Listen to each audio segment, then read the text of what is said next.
Good morning, Mr. Walter, and thank you for taking time out of your day today to meet with us. My team of colleagues and I are here today to talk to you about Blithedale Industries' opportunity to invest in hydraulic fracturing in Oklahoma. Hydraulic fracturing is a new method of drilling for oil and is the most efficient way to drill the newly discovered shale formations in North America.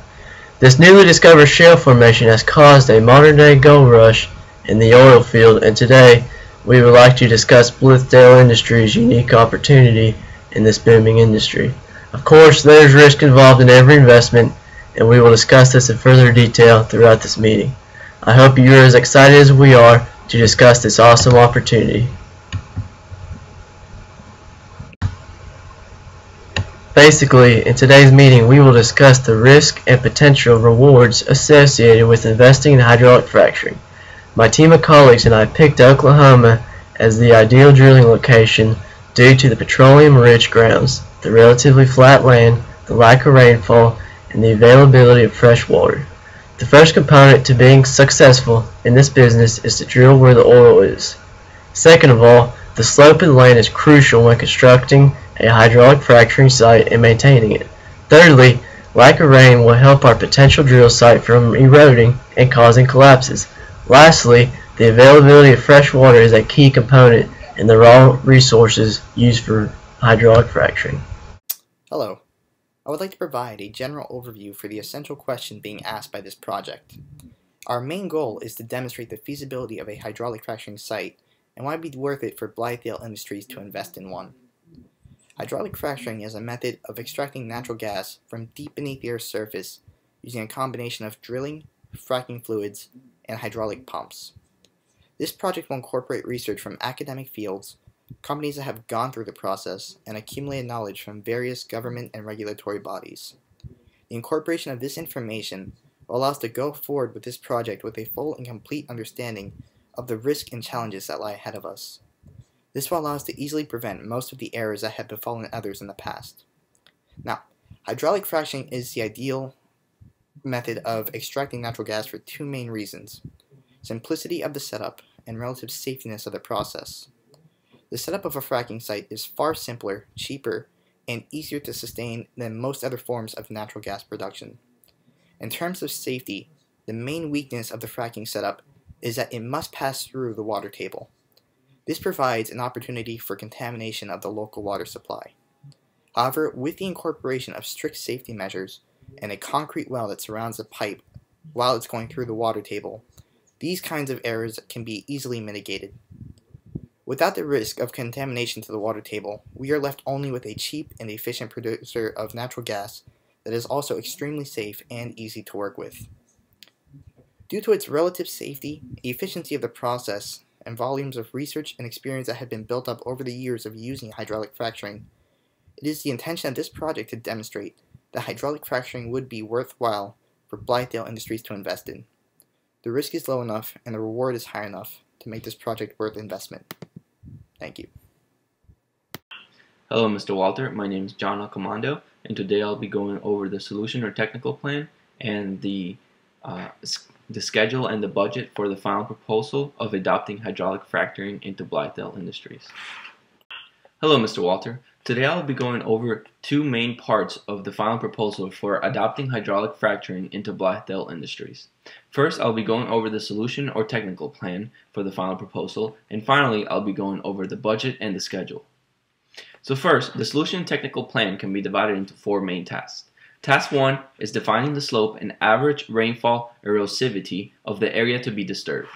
Task 2 is to determine the soil type that we will be drilling on. Task 3 is making adjustments in accordance to this slope and the soil type. And finally, Task 4 is actually beginning and completing the construction of the site.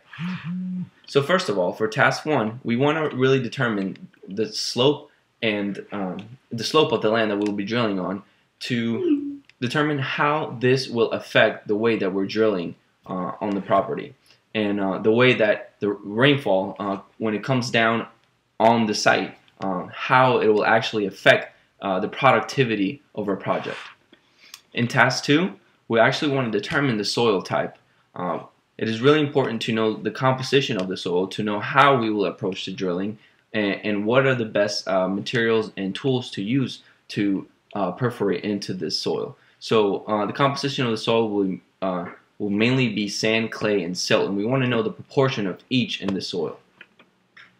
Task 3 is actually making adjustments in accordance to the slope and soil type. So like I said before, we want to know the slope to know how it will affect our productivity, and we want to know the soil type so we can know how we can approach the drilling. So we want to make adjustments with our materials, our personnel, and our transportation issues to know how exactly we will be approaching each of these tasks.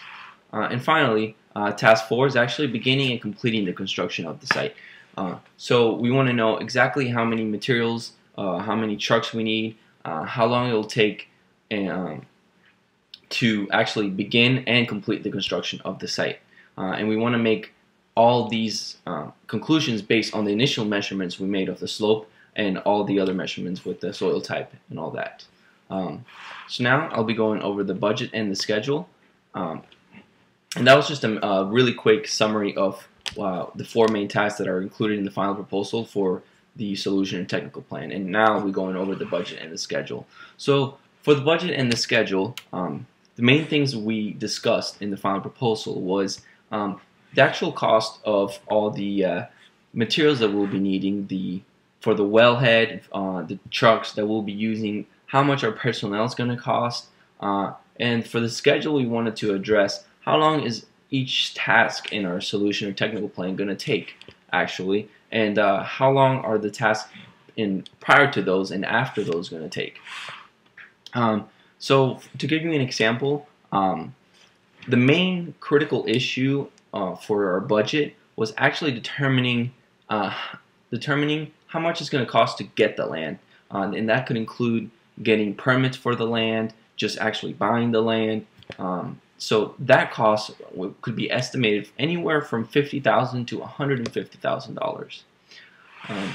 And for the schedule, I can give you an example of what we talked about in our proposal is like the 4th task of our solution and technical plan will require a minimum of 4 weeks to take place, just to set up all the it's actually the shortest estimated length of all the tasks, just because the preparation that has come into all the prior tasks will actually make it easier for the 4th task to happen. So we'll actually take less time, and an estimated 4 weeks to actually transport all the materials and get everything in the construction site and actually begin and complete the construction of the site. And completing the construction of the site will involve mainly just putting together all of these materials and making sure that everything is running smoothly in order to actually begin the project and actually bring profit into the company. So I hope you got a little bit of more information of what we talked about in our final proposal, and that you'll actually adopt hydraulic fracturing into black belt industry. So thank you for your time, and until next time, thanks. This plan set forth by my colleagues and I is a very straightforward plan with no hidden costs or details. I believe that if Blithdale Industries does not invest in hydraulic fracturing, they will be missing a once-in-a-lifetime opportunity. With our plan, Blithdale Industries will have a set date of when our team of skilled engineers is expected to strike oil and when to expect to start collecting checks. Once the crew strikes oil and places the extracting devices on the well, this well will produce anywhere from 8 months to 2 to 3 years. After the drilling process, Blithdale Industries will no longer have to pay anybody to work on this rig. The process of extracting oil is automatic, eliminating almost all personnel on site. Lastly, with a success rate of 95% with new oncoming hydraulic fracturing companies, are you, Mr. Walter, willing to take that minimal risk? I hope so. Thank you.